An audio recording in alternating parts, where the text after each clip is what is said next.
Have you ever said yes just to avoid conflict, even when everything in you screamed no? When you felt that little clench in your gut, that whisper of discomfort, but you pushed it down and pasted on a smile? You're not alone. So many of us have been there. People-pleasing is more than just being nice. It's a deep-rooted habit, often shaped by fear, guilt, and the need for validation. We crave connection, belonging, and the comfort of approval. But the irony is, constantly seeking validation from others leaves us feeling emptier, more disconnected from ourselves. In this video, we'll explore the psychology behind people-pleasing, the signs you might be caught in its grip, and, most importantly, how to break free and start living a life that's true to you. Because you deserve to feel the freedom of authenticity, the joy of setting boundaries, and the peace that comes from choosing yourself. People-pleasing is when your decisions are constantly shaped by a deep need for others' approval.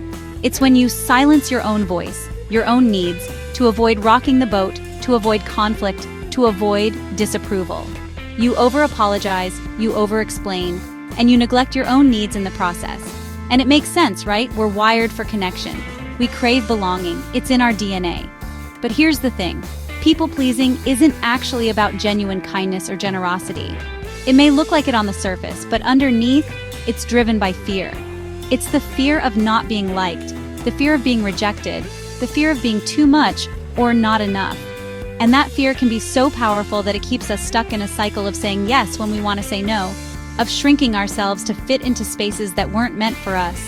Over time, this pattern of putting everyone else's needs before our own takes a toll.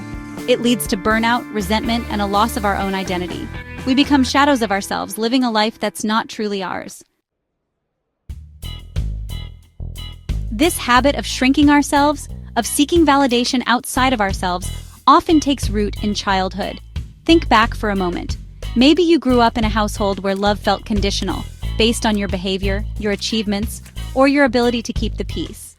Or perhaps you learned early on that conflict was something to be avoided at all costs, that expressing your needs led to rejection or punishment. So you adapted. You learned to survive emotionally by keeping others happy, by becoming the fixer, the helper, the yes person. And you know what? Those were valuable survival skills. They got you through. But here's the thing about survival skills. What served us as children doesn't always serve us as adults. In fact, those old patterns can become cages, keeping us trapped in behaviors that no longer serve us. As adults, we have a choice. We can start to unlearn those old patterns and step into our authentic selves. We can learn to set boundaries, to speak our truth, and to prioritize our own well-being without guilt or shame.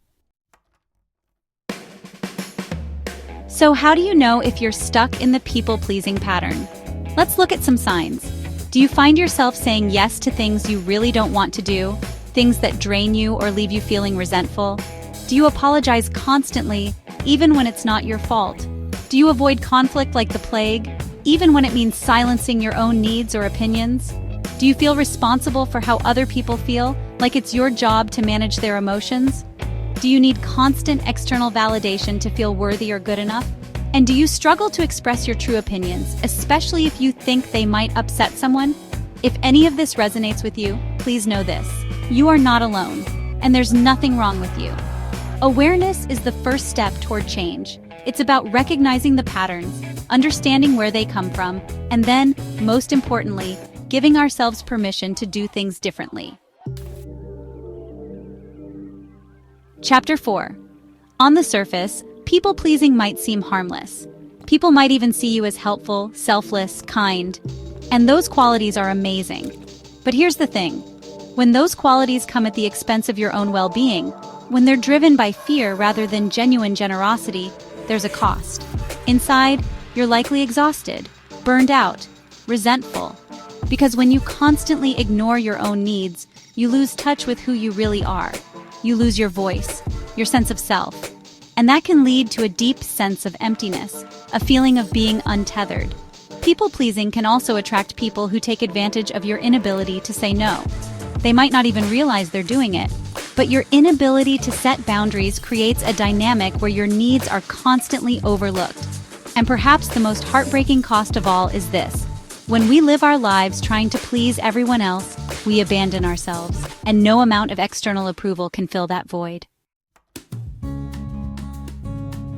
Chapter 5. So, how do we break free from the people-pleasing trap? How do we start living a life that's true to ourselves? A life where we can be both kind and assertive, generous and boundaried. It starts with small, courageous acts of self-love. 1. Pause before you say yes. The next time someone asks you for something, take a breath before you automatically say yes. Ask yourself, do I actually want to do this? Does this align with my values, my energy, my priorities? Give yourself permission to say no. 2. Get comfortable with discomfort. Here's the thing, saying no, setting boundaries, speaking your truth, it's going to feel awkward at first. And that's okay. Discomfort is not danger. It's growth. It's a sign that you're stretching yourself, that you're stepping outside of your comfort zone and into your power. 3. Set boundaries, clearly and kindly. You don't have to be rude to be firm. You can set boundaries with grace and compassion.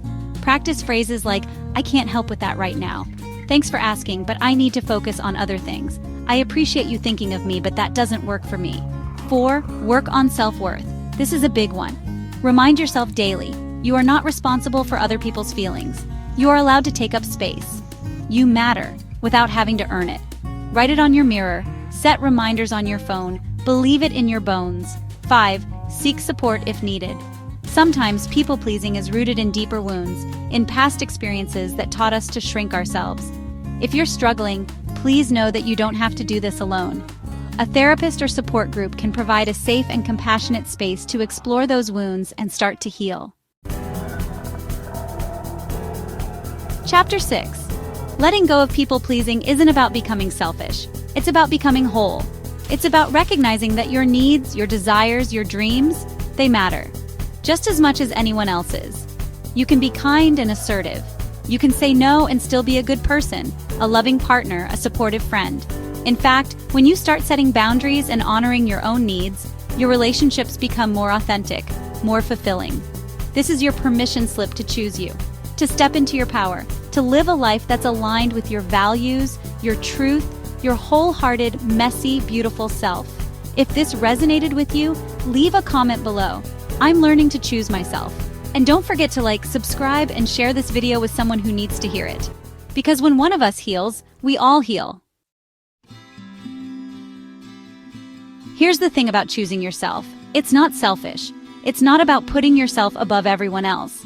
It's about recognizing that you, in all your beautiful, messy, imperfect glory, are worthy of love and belonging just as you are. It's about understanding that saying no to something that drains you, that doesn't align with your values, that doesn't serve your soul, that's not selfish, that's self-respect. It's about having the courage to set boundaries, to speak your truth, even when your voice shakes. Because when you choose yourself, when you honor your own needs, you give others permission to do the same. You create a ripple effect of authenticity, of self-love, of wholehearted living. And that, my friends, is a beautiful thing.